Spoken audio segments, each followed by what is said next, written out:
৪৮ ঘণ্টাৰ ভিতৰত যদি ৰেজাউল কৰিম চৰকাৰক গ্ৰেপ্তাৰ কৰিব নোৱাৰে তেন্তে প্ৰতিবাদ থাকিব অব্যাহত। ৰেজাউল কৰিমক গ্ৰেপ্তাৰ কৰিবই লাগিব। বাংলাদেশী মূলৰ মানুহে বৰ অসমৰ কথা কিয় ক'বলৈ আহে?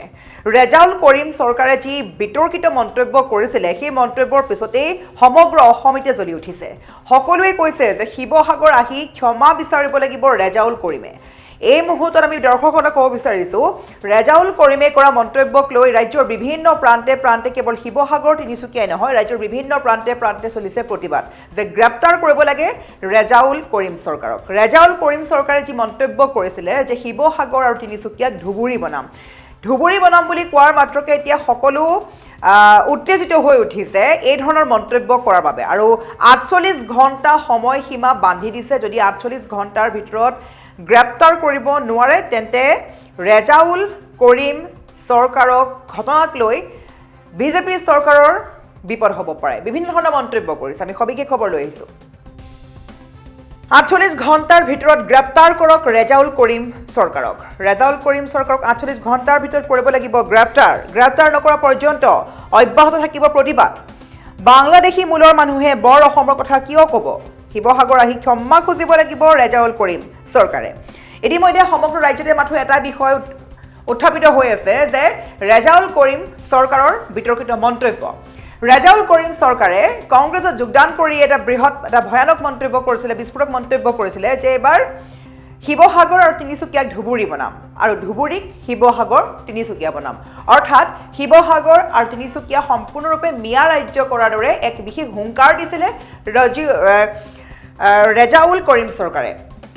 ৰেজাউল কৰিম চৰকাৰৰ এই মন্তব্যক লৈ কোনো সুখী নহয়। কেনেকৈ সাহস পালে ৰেজাউল কৰিম চৰকাৰে এই কথা ক'বলৈ?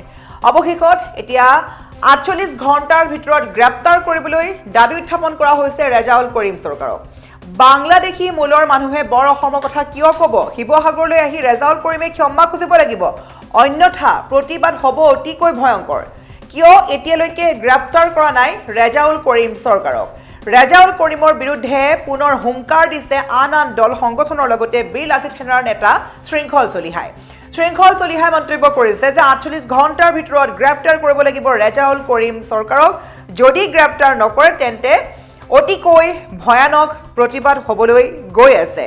শেহতীয়াকৈ কংগ্ৰেছ দলত যোগদান কৰা আমচুৰ প্ৰাক্তন নেতা ৰেজাউল কৰিম চৰকাৰৰ এক বিতৰ্কিত মন্তব্যক কেন্দ্ৰ কৰি উজনি অসমৰ ঠায়ে ঠায়ে তীব্ৰ প্ৰতিবাদী কাৰ্যসূচী ৰূপায়ণ কৰা হৈছে।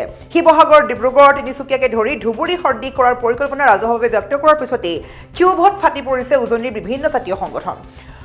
লগতে ৰেজাউল কৰিম চৰকাৰৰ প্ৰতিকৃতিৰো বহুতেই দাহ কৰা দেখা গৈছে আৰু প্ৰতিবাদকাৰীসকলে প্ৰতিকৃতিটোত থু পেলাই চৰম অপমান কৰাৰ লগতে বিভিন্ন চৰকাৰ বিৰোধী তথা নেতাগৰাকীৰ বিৰুদ্ধে শ্লোগানেৰে পৰিৱেশ উত্তাল কৰি তোলা পৰিলক্ষিত হৈছে।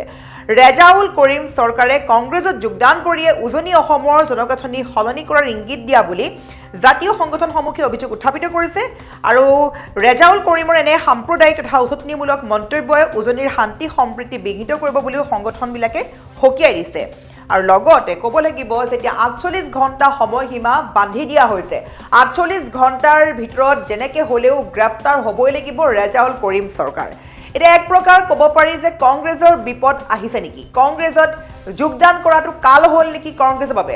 ৰেজাউল কৰিম চৰকাৰে কংগ্ৰেছত যোগদান কৰাৰ পাছতে কংগ্ৰেছৰ বাবে এক ভয়ানক খবৰ বুলি দুখ খবৰ ক'ব লাগিব। যোগদান কৰিয়ে যি বিতৰ্কিত মন্তব্য কৰিছে মন্তব্যৰ পিছত এতিয়া সকলোৱে কংগ্ৰেছকো বহু লোকে এতিয়া কৈছে যে বৰ্জন কৰিব লাগে। গতিকে কংগ্ৰেছৰ ভৱিষ্যত কি হ'ব? ৰেজাউল কৰিম চৰকাৰৰ বাবে কংগ্ৰেছ ধ্বংস হৈ পৰিব নেকি? চক ৰেজাউল কৰিম চৰকাৰৰ বাপেকৰ সম্পত্তি নহয় উজনি অসম, আৰু এই কথাত যদি অতি শীঘ্ৰে মাফ নোখোজে ৰেজাউল কৰিম চৰকাৰে তেতিয়াহ'লে বীৰ লাচিত সেনা ষ্টাইলত ব্যৱস্থা ল'ব। শিৱসাগৰখন ধুবুৰী বনাব, তাৰ বাপেকৰ শিৱসাগৰ নি? এই কথা বতৰাবোৰ নচলিব। কাক ধমকি দিছে সি?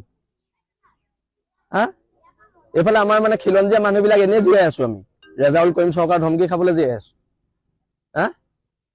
এজন বংগমূলীয় মানুহৰ ধমকি খাবলৈ ইয়াত খিলঞ্জীয়া মানুহবোৰ জীয়াই আছে। যদি যুঁজ লাগো বুলি কৈছ চিধা চিধি ক'ব লাগে। উজনি অসমৰ মানুহতো বহি নাথাকিব নহয়। যদি লাগো বুলি কৈছ চিধা চিধি ক'লেই হয় কথা বতৰাবিলাক। ক'ত যোগদান কৰিছে সেইটো কথা আমাৰ কাৰণে মেটাৰ নকৰে। কিন্তু যদি কোনোবা ৰাজনৈতিক দলৰ সভাত কৈছে সেই ৰাজনৈতিক দলটোৱে ৰাজহুৱাভাৱে ক্ষমা খুজিব লাগিব, তেওঁক বহিষ্কাৰ কৰিব লাগিব, নহ'লে এইটো এখন বেলেগ হ'ব। চাওক, ৰেজাউল কৰিম চৰকাৰৰ বাপেকৰ সম্পত্তি নহয় উজনি অসম, হা। আৰু এই কথাত যদি অতি শীঘ্ৰে মাফ নোখোজে ৰেজাউল কৰিম চৰকাৰে, তেতিয়াহ'লে বিল আছি থানা ষ্টাইলত ব্যৱস্থা ল'ব। শিৱসাগৰখন ধুবুৰী বনাব, তাৰ বাপেকৰ শিৱসাগৰ নি? হা, এই কথা বতৰাবোৰ নচলিব। কাক ধমকি দিছে সি? হা, এইফালে আমাৰ মানে খিলঞ্জীয়া মানুহবিলাক এনেই জীয়াই আছো আমি, ৰেজাউল কৰিম চৰকাৰ ধমকি খাবলৈ জীয়াই আছো। হা, এজন বংগমূলীয় মানুহৰ ধমকি খাবলৈ ইয়াত খিলঞ্জীয়া মানুহবোৰ জীয়াই আছে। হা, যদি যুঁজ লাগো বুলি কৈছ চিধা চিধি ক'ব লাগে। উজনি অসমৰ মানুহতো বহি নাথাকিব নহয়। যদি লাগো বুলি কৈছ চিধা চিধি ক'লেই হয় কথা বতৰাবিলাক।